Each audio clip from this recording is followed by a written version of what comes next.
Ansa bi. To ansa uku. Masara ansa uku. A ƙara. Ni ma ba dole ga musu na yi ba. Ansa hudu.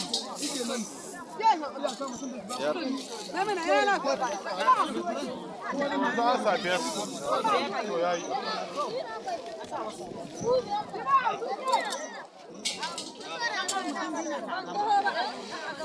Ina.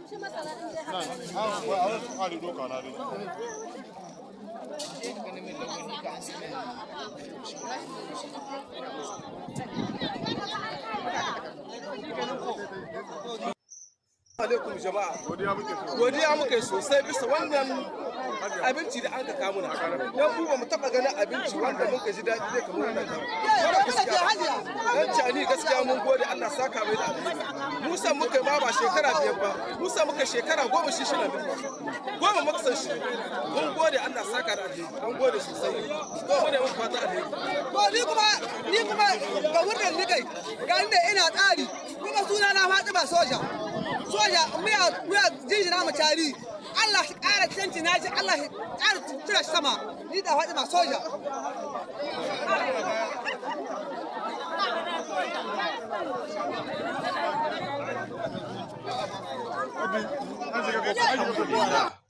والصلاة والسلام على رسول الله صلى الله عليه وسلم أما بعد السلام عليكم ورحمة الله وبركاته.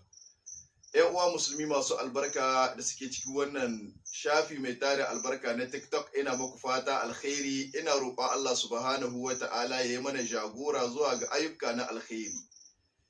Yawmul Ithnaini yau Litinin ce landi 8 ga wata na 3 na Musulunci Rabiul Awwal Hijira 1447 yayi daidai da 1 ga wata na 9 wato miladiya 2025.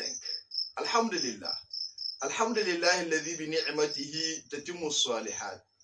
Ƴan uwa musulmi masu albarka kuna ganin wato farin ciki da jin daɗi da godiya da jinjina ta musamman daga mutanen yankin Barmu nan ƙauyen garin Tawa game da alkhairin da mai girma shugaban ƙasa ya yi musu na rangwamta musu game da kuɗaɗe na abinci.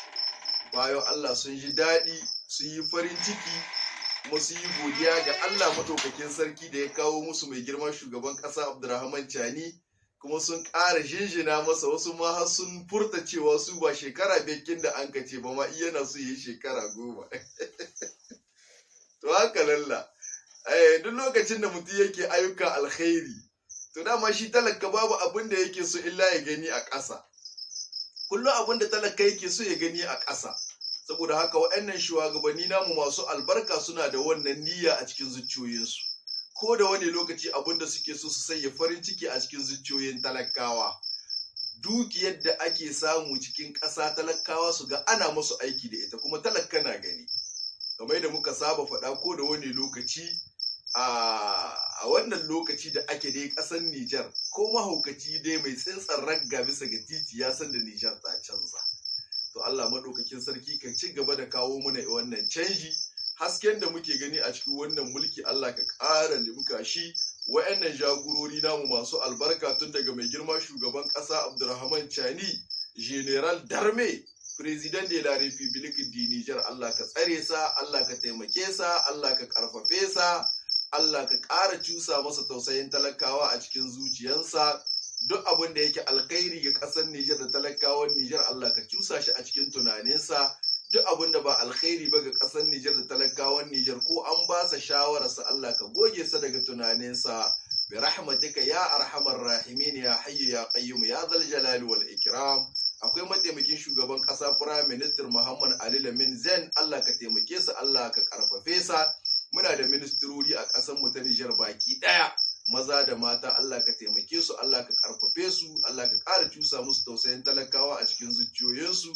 Muna da gubernar na jihohin Nijar gaba ɗaya Allah ka taimake su Allah ka karfafe su Allah ka ƙara cusa musu tausayin talakawa a cikin zuciyoyinsu. Muna da conseiller consultative tun daga President Dr. Mahmudu Haruna Jengere da dukkan mambobi na conseil consultative nauyin da aka dora musu Allah ka ba su ikon saukewa, Allah ka ƙara cusa musu tausayin talakawa a cikin zuciyoyinsu da furta abin da yake alkhairi ga talakawan Nijar a majalisa. Muna da ade na jihohin Nijar gaba ɗaya, Allah ka taimake su, Allah ka ƙarfafe su, Allah ka ƙara cusa musu tausayin talakawa a cikin zuciyoyinsu. Muna da furefe a jihohin Nijar gaba ɗaya, Allah ka taimake su, Allah ka ƙarfafe su, Allah ka ƙara cusa musu tausayin talakawa a cikin zuciyoyinsu. Muna da sarakan gargajiya uwayenmu na al'umma, Allah maɗaukakin sarki ka taimake su, Allah ka ƙarfafe su, Allah ka ƙara musu juriya da hankuri na talakawa, kuma Allah ka ba su ikon sauke nauyin da aka ɗora musu. Dukkan wanda yake cikin wannan gwamnati mai albarka yana da matsayi tun daga babban matsayi har ƙaramin matsayi, Allah ka sa ya kasance mai amana da riƙon amana da yin aiki don ƙasar Nijar da talakawan Nijar. Kuko bayan Allah na ƙasar mu ta Nijar na cikin gida da na waje, abinda ake roƙo a gare ku shine ku dage da yin addu'a. Addu'an nan ita ce takobin mumini. Makiya Allah, makiyan ƙasar Nijar, karnan farautar turawa, karnan farautar 'yan siyasa ba su zub da makaman faɗa ba, suna yaƙi a ƙasa. To ku ci gaba da daƙile yaƙin da suke yi ta hanyar addu'a ta cewa Allah maɗaukakin sarki ya ɗaga tutar ƙasar Nijar, Allah ya taimaki ƙasar Nijar, Allah ya buwaye da ƙasar Nijar, Allah ya bunƙasar da ƙasar Nijar. Dukkan makiyin ƙasar Nijar na bayyana da na ɓoye Allah ya tona masa asiri. Dukkan makiyin ƙasar Nijar na cikin gida da na waje Allah ya ƙasƙantar da shi. Dukkan makiyin ƙasar Nijar jan fata da baƙar fata Allah ya wulaƙantar da shi, Allah ya tozartar da shi, Allah ya ɗaiɗaitar da shi.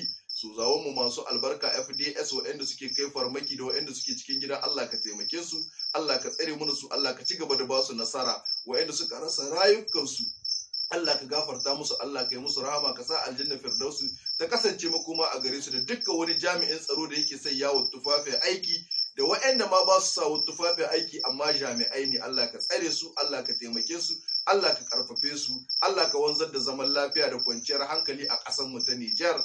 برحمتك يا أرحم الراحمين يا حي يا قيوم يا ذا الجلال والإكرام.